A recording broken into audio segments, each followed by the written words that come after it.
नमस्कार। आइए आज हम इस वीडियो के माध्यम से एड ग्रेड अभ्यास पुस्तिका विषय हिंदी कक्षा 7। देखिए, हमें कक्षा 7 के लिए विषय हिंदी की एड ग्रेड अभ्यास पुस्तिका में प्रदान की गई है। आप देख सकते हैं, यह न्यू एड ग्रेड अभ्यास पुस्तिका है। इसमें हम देखेंगे विषय सूची दी गई है। पाठ 1 से लेकर पाठ 25 तक सभी पाठ दिए गए हैं। इन सभी पाठों का संपूर्ण हल हम इस चैनल के माध्यम से आसानी से समझेंगे। तो आइए देखते हैं इस वीडियो के माध्यम से पाठ 22 महाराजा श्री अग्रसेन। देखिए, इस पाठ के सभी प्रश्नों के आंसर हम किस प्रकार से अपनी पाठ्यपुस्तक से पूर्ण कर सकते हैं, आइए आज हम इस वीडियो के माध्यम से जानेंगे। देखिए, यदि आप इसी प्रकार से इसके आगे के अन्य सभी पाठ का संपूर्ण हल आप समझना चाहते हैं, पूर्ण करना चाहते हैं, तो आप हमारे इस चैनल से जुड़े रहिए और इस चैनल को सब्सक्राइब अवश्य कर लें। साथ ही बेल आइकन को प्रेस ज़रूर कर लें ताकि आने वाले नए वीडियो सबसे पहले आप तक पहुंचते रहेंगे। तो आइए देखते हैं पाठ 22 महाराजा श्री अग्रसेन।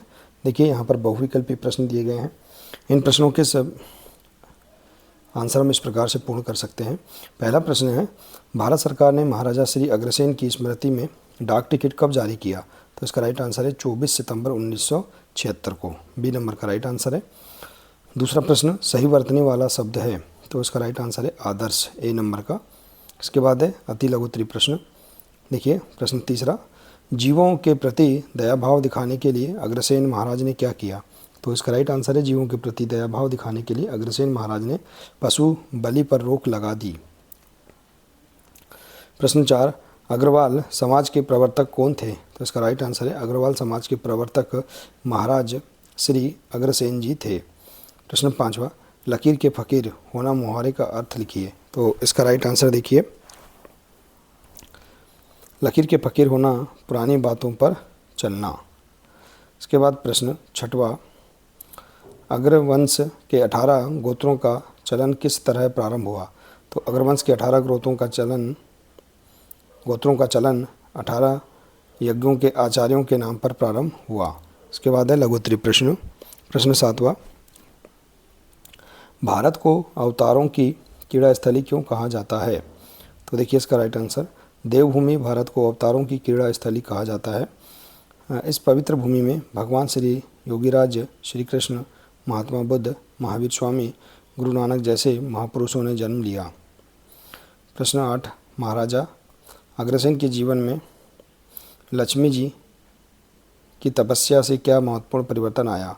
तो देखिए, महाराजा अग्रसेन ने अपने जीवन में लक्ष्मी जी की तपस्या के लिए 18 बड़े बड़े यज्ञ किए और पशु बलि की कुप्रथा को बंद कर दिया। प्रश्न 9, पाठ में से उन गुणों को छांटकर लिखिए जो किसी व्यक्ति के महानुभाव बनने में सहायक हैं। तो इसका राइट आंसर है, जन कल्याण का भाव, एक रूपता, नैतिक और राजनीतिक मूल्य का महत्व किसी व्यक्ति को महानुभाव बनने में सहायक होते हैं। इसके बाद है प्रश्न 10, महाराज अग्रसेन की स्मृति को जीवित रखने के लिए विभिन्न सरकारों द्वारा किए गए प्रयासों को लिखिए। तो देखिए, महाराज श्री अग्रसेन लोक कल्याण और श्रेष्ठ आदर्शों के कारण अमर हैं। उनकी स्मृति में भारत सरकार ने 24 सितंबर 1976 को 25 पैसे का डाक टिकट जारी किए। एक मालवाहक जहाज और दिल्ली के हिसार तक के राष्ट्रीय राजमार्ग का नाम भी महाराजा श्री अग्रसेन के नाम पर रखा गया है। इसके बाद है दीर्घोत्तरी प्रश्न।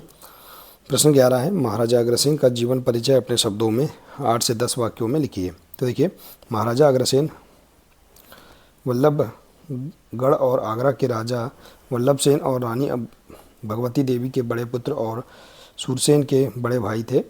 उनका जन्म आज से लगभग 5200 साल पहले द्वापर युग के अंत में सूर्यवंशी भगवान श्री राम जी की पीढ़ी में हुआ था। महाराजा अग्रसेन एक पौराणिक समाजवाद के प्रवर्तक, युग पुरुष, रामराज्य के समर्थक, महादानी एवं समाजवाद के प्रथम प्रणेता थे। वे अग्रोदय नामक गणराज्य के महाराजा थे जिसकी राजधानी अग्रोहा थी। इसके बाद है अगला प्रश्न, प्रश्न 12वां, महाराजा अग्रसेन समाजवाद के प्रणेता थे, पाठ के आधार पर स्पष्ट कीजिए। तो देखिए, महाराजा श्री अग्रसेन समाजवाद के प्रथम प्रणेता थे। इनके राज्य में सभी जातियों और धर्मों के लगभग 1 लाख परिवार रहते थे। सबको अपना अपना धर्म पालन करने और अपनी अपनी उपासना करने की पूर्ण स्वतंत्रता थी। सभी सुख शांतिपूर्वक सुखी जीवन जीते थे। सब में समानता और भाईचारे का आदर्श व्यवहार था। ऊंच नीच और जाति पाति का कोई भेदभाव ना था। राज्य में ना बेकारी थी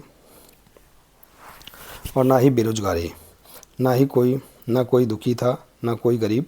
महाराजा श्री अग्रसेन ने एक परिपाटी बनाई थी कि यदि कोई व्यक्ति अग्रहा राज्य में आकर बसता है तो प्रत्येक परिवार उसे 1 ईंट और 1 रुपया देगा।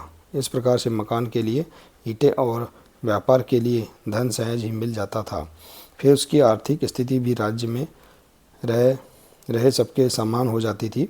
इस प्रकार उन्होंने अपने राज्य में एक आदर्श पद्धति को जन्म देकर समाजवाद की नींव रखी। तो देखिए, इस प्रकार से हम यहाँ पर इस पाठ के सभी 12 प्रश्नों के आंसर हम आसानी से पूर्ण कर सकते हैं। आशा है कि आपको इस पाठ के सभी प्रश्नों के आंसर समझ में आ गए होंगे। देखिए, यदि जानकारी अच्छी लगी हो तो प्लीज़ इसे अधिक से अधिक शेयर करें, वीडियो को लाइक करें और इसी प्रकार से इसके आगे के अन्य सभी पाठ का संपूर्ण हल समझने के लिए आप हमारे इस चैनल से जुड़े रहिए और इस चैनल को सब्सक्राइब अवश्य कर लें। मिलते हैं इसी प्रकार से इसके आगे के अगले नए वीडियो के साथ। नमस्कार।